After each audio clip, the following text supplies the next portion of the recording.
Good evening, everyone. We will call to order the Oxnard City Council Community Services, Public Safety, Housing, and Development Committee for the February 14th meeting, 2023. Mayor, happy Valentine's Day. I didn't get you a present this year, but that's... Oh, darn it.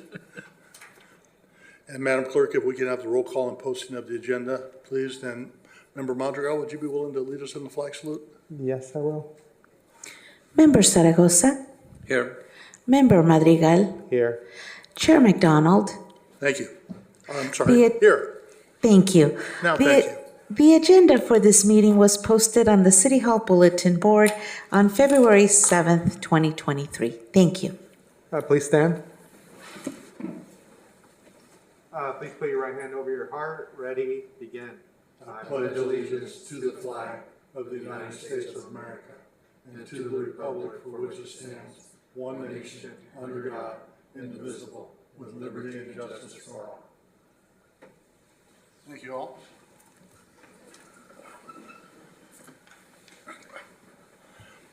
I'll take us to section B, which will be public comments on items not on the agenda but under the purview of this committee. And Madam Clerk, do we have anyone requesting to speak on item B? Chair, we do not have any public speakers in person or virtually. Thank you very much. That will take us to item C, consent agenda. And this will be the approval of the minutes. Have the members had an opportunity to read the minutes? Yes, sir. Yes. Okay, Madam Clerk, do we have any speakers on item C1? Chair McDonald, we do not have any current public speakers for this item, virtually or in person. Thank you very much. What's the pleasure of the committee? Move to approve. Second. Madam Clerk, we have a motion and a second. If everyone would please vote, please.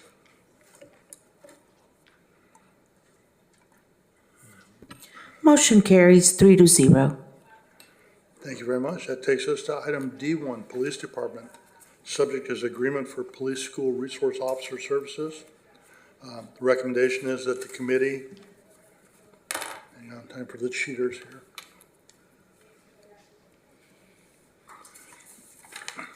That the Community Services, Public Safety, Housing, and Development Committee recommend the City Council approve and authorize a cost-sharing agreement between the City of Oxnard, also known as City, and the Oxnard School District, also known as OSD or District, from July 1, 2023 to June 30th, 2026 for police school resource officers, SRO services. And then pursuant to Measure M, there was a pre-recorded presentation on the city's YouTube channel. And the contact person would be Chief Benitez, but I don't know if he's gonna, looks like the better looking one is gonna be up here for us, Chief Shadinger, or Shadinger, I apologize. Do the committee members have any questions or concerns? Do you have any additional information, Chief? No additional information. This is a contract that we had previously that due to funding with the school district was ended, and we are now re-implementing that with the collaboration with the school district for the 21 elementary schools or K through 5, K through 8 schools in the city.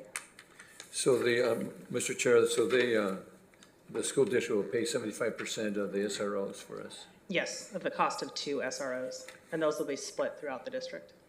And additionally, I think it's also that if we have any additional special events, they pay for the full amount for staffing.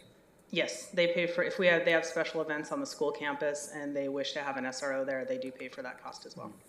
I think the SROs are doing a really good job as per your report, you know, that actually helping the staff at the school districts do their teaching and then have the SRO kind of control, you know, the environment with the students and between students and the teachers, which I think is great. Yes, they do. And they also help out with some of the traffic problems that are seen at pickup and drop off, which with the elementary schools are a lot more problematic than the high schools. And that's a major problem. Some of those, you know, individuals don't wait for people to get out of the way, or they're in a hurry or late and so forth. So that's good. Yes. So, thank you, sir. Member Madrigal, any comments? No, actually, I think the question was answered about how many resource officers are we going to have for the district. And It'll be 2. Two for all 21 schools, shared equally, or predominantly focusing on the middle school maybe, or middle schools. They'll be shared equally. In the past, they were divided between schools in the north end of the city and schools in the south end of the city, with one SRO in the south and one SRO in the north. Okay, thank you. And then, do we have any SROs with the Hueneme School District at the moment, or is? They do cover schools in the Hueneme School District when necessary. No, that's a separate contract though, right? Because it's Yes. not the same district. So do we have a contract with the Hueneme School District? Not with the Hueneme School District, no. Okay, and then we have a regular one with the Oxnard Union High School District, correct? And those are separate officers for OUHSD and OSD? Yes, those are separate officers. All right, thank you. Because I know I'm sorry, I remember, because I know years ago, the same officer that was at Frank Middle School was at Pacifica High School as well. So that no longer is going to happen? No, there would be high school officers, high school SROs, and then the SROs with the Oxnard School District would cover the K through 8 and K through 5. I know, thank you. I know the importance of it. I know that my SRO, when I went to high school at Channel Islands, was the same SRO that was there for almost 20 years, and I know she did a great job. So thank you. You good? Yeah. Thank you, Chief. Over the years, I've had an opportunity to interact with SROs at a variety of schools on a variety of levels. And the thing that I'm most impressed with is when you watch the SROs interact with the students, be it high school or elementary school, whatever grade, it really allows the student to see them as a living, breathing human being, and not someone stuck in a funny colored car driving around and never talking to anybody. I think it's phenomenal to watch the interaction between the students and the officers. There are some that say we're trying to militarize the schools or create a pipeline to prison. That's just not the case. These students get a chance to interact with an officer who really truly cares about their well-being, their future, and their livelihoods. So I think it's a phenomenal program. What's the pleasure of the committee? One quick thing, I got an email the other day, Assistant Chief, of a lady concerned about the drop-off and pick-up of the children.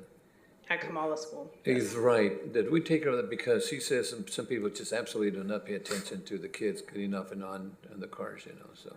Yes, right now that's assigned to our traffic unit, and they handle the traffic enforcement. But with an SRO, we'd have the ability to place an SRO out there. So the SRO works with the traffic officer then? Right now, it's being handled by the traffic unit. Oh, but okay. with SROs in place, we would be able to have an SRO that can work on some parent education, some flyers from the school out to the parents on where they should or shouldn't park and drop off, and some safety items, which sometimes is a little more helpful than just straight enforcement. When I used to go over to the county, I used to see Oxnard High School. Some of the kids would be dropped off right in the middle of the street, before there's 3 lanes there. Mm-hmm. In the middle lane, they open the door and run in front of the cars, they're just absolutely dangerous. Scary. So thank you. I'll make a motion to approve. Okay. I'll second that motion. Madam Clerk, we have a motion and a second for the recommended action. Roll call, please. Any speakers? Vote, please. No speakers in the second. I'm sorry. No speakers. Chair McDonald, we do not have any public speakers for this item in person or virtually. And if I may please confirm that we have a motion by Member Zaragoza and a second by Chair McDonald? Yes, Thank you. please vote. Motion carries 3-0. Thank you, Chief. Great, thank you.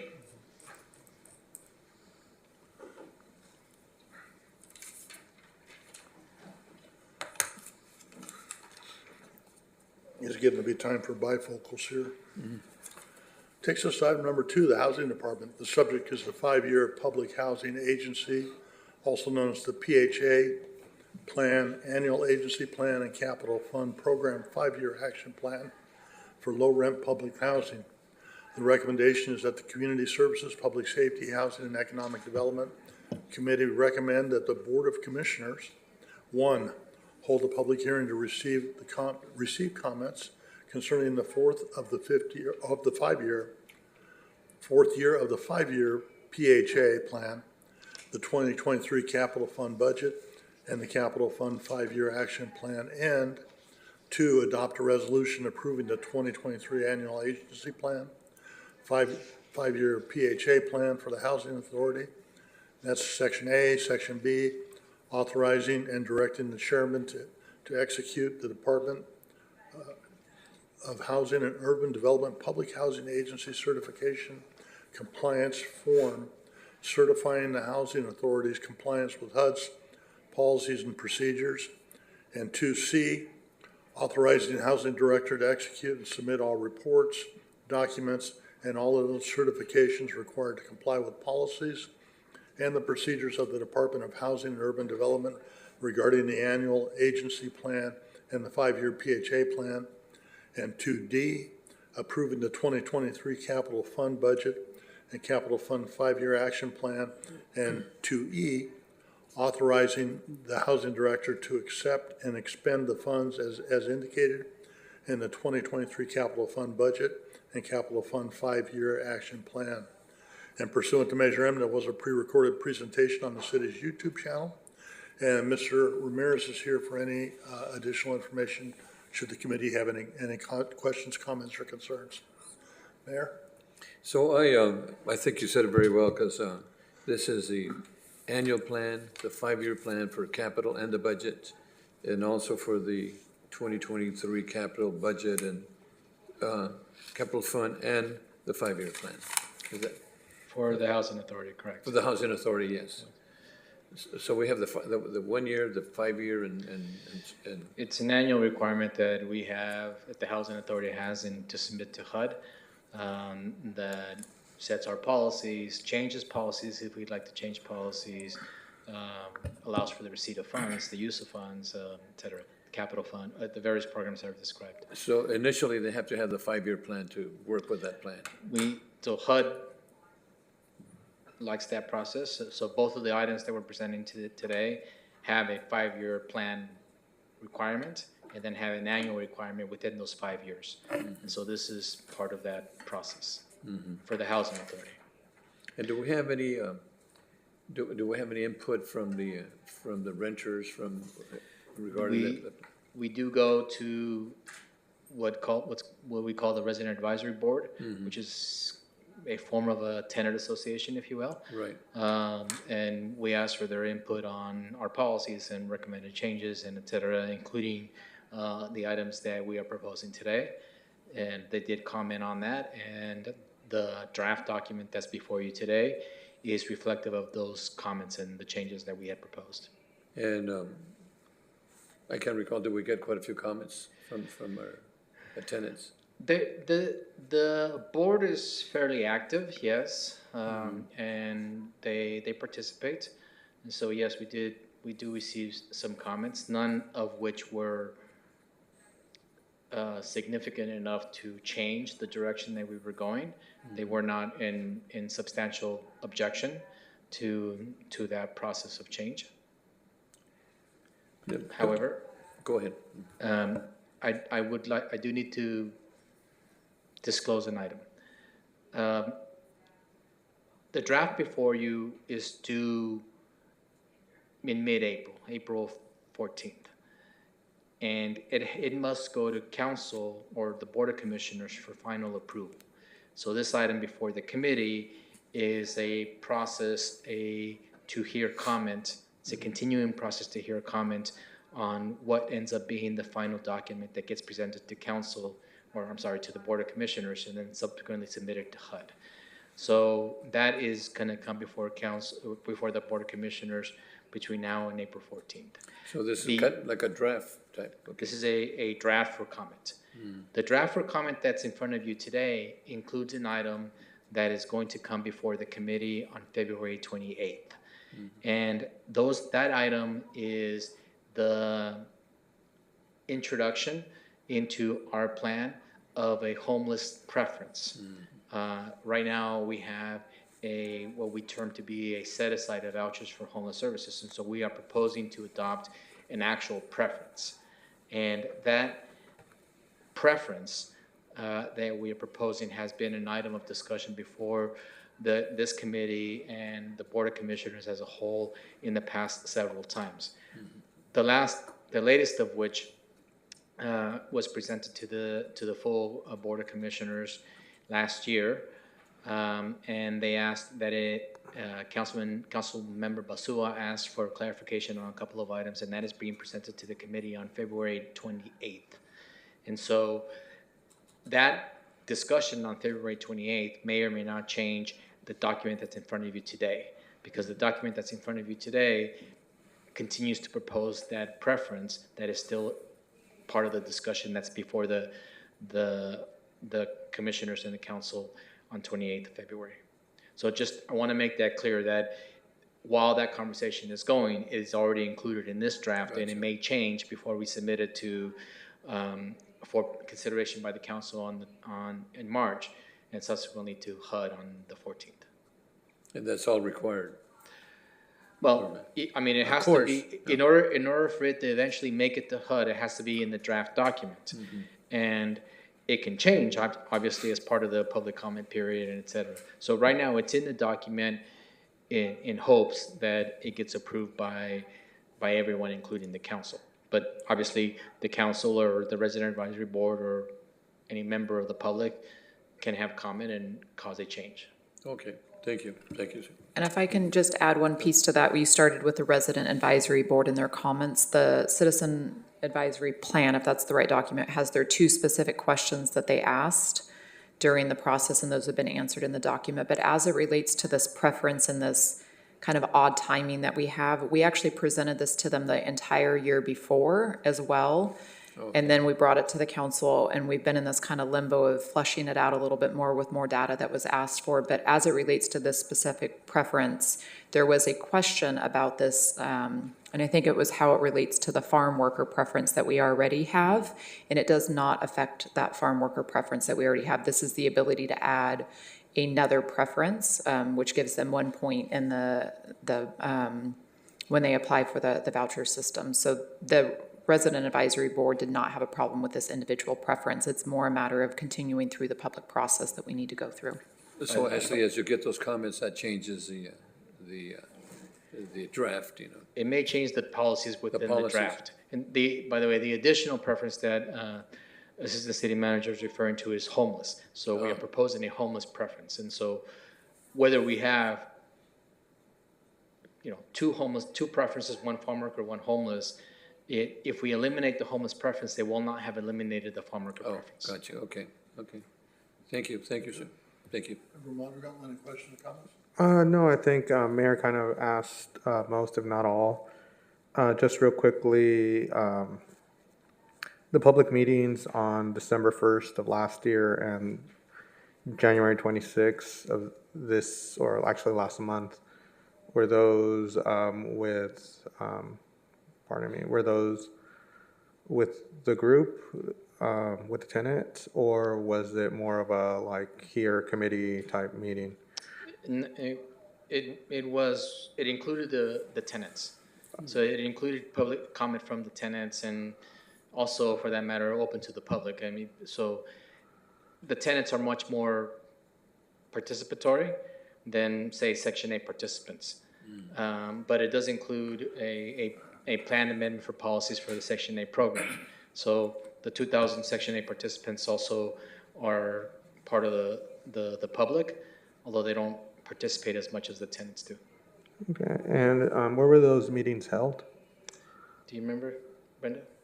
We had one virtual and one at Governor. All right, thank you. Council members, we had a virtual meeting, and then we had a meeting at Camino del Sol. Thank you. Okay, you good? I'm good. Madam Clerk, do we have any additional speakers on this item? Chair McDonald, we do not have any public speakers in person or virtually for this item. Okay, thank you very much. What's the pleasure of the committee? Could I, one quick question? Mr. Ramirez, the Section 8 individuals, is that a separate meeting for them for Section 8 participants? No? It's not a special meeting that is But, created. well, a separate meeting says it's been. No, we didn't have one meeting for, I don't know if this is your question, but we did not have a meeting specifically for public housing and public housing only, and then a separate one for Okay. Section 8. We had 2 meetings to which everyone can come to. Oh, gotcha, okay, thank you. Good? Okay. I need a motion? Yes, please. Motion to approve? Second. Madam Clerk, we have a motion and a second. Please vote.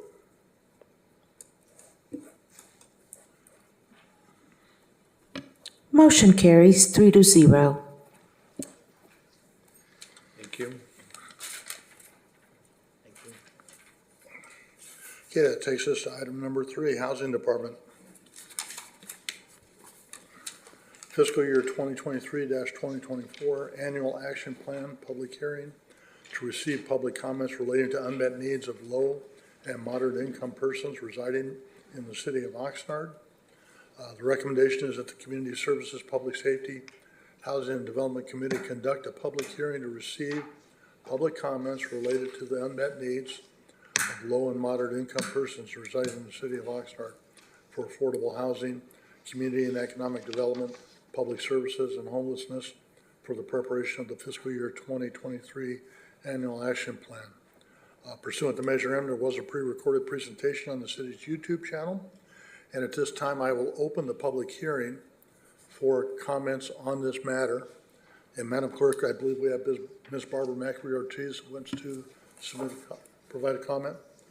Chair McDonald, yes, she did sign up for virtual comment. Unfortunately, she's not available at this time. Okay, do we have anyone else that would like to provide comments on this item? Chair before we go into McDonald, deliberation.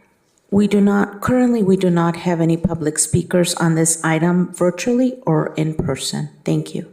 Okay, then we will close the public hearing and go to committee comments. Mayor? Yeah, give an example of some unmet needs. What do you know, what are we looking for here? Because this is from the tenants, right, and also from moderate and low, moderate individuals.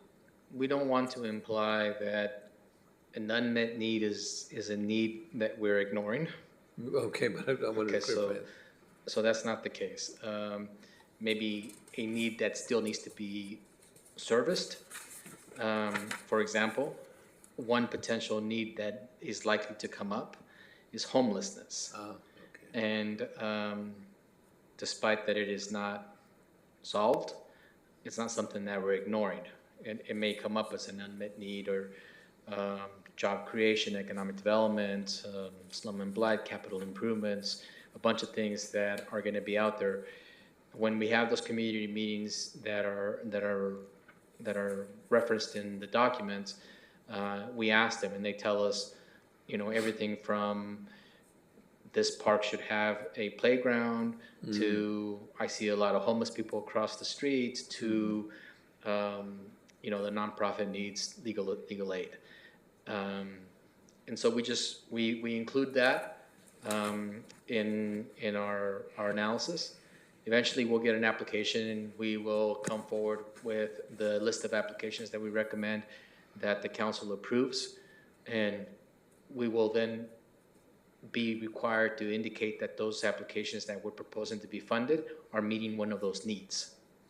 So if, for example, we want to increase my salary and my salary is not an unmet need, then can't do it. Okay. Now, how about the It could affordable be an housing? unmet need. And the affordable housing, then, that's another one, right? Affordable housing is likely to be an unmet need. It is all the time, not to mention That's a that continuous. not to mention that one of the sources of money that we're talking about is home funds, and home funds must be used for affordable housing. So the programs that we're describing is essentially the other half of HUD, the other half being Community Planning and Development, and not the Housing Authority, and it includes CDBG, home, and ESG. So home must be used for the production of affordable housing. And of course, there's economic development and, In CDBG as well, yes. yeah. Good. Thank you, sir. Member Madrigal, any comments? No comments. Ms. Ramirez, just a procedural question. I'm presuming this is going to go to council for the full blessing or the blessing of the full body, and that the staff report would show that it was presented to us as a committee, that we opened a public hearing, received no input, and closed the public hearing and deliberated and moved it forward. Would that be a We'll good? say it exactly like that. Okay, Good. then I Just- will make that motion. Can I ask one more? Does it come back to the committee once you have recommendations for funding? I'm sorry, this action is not coming back to the committee itself.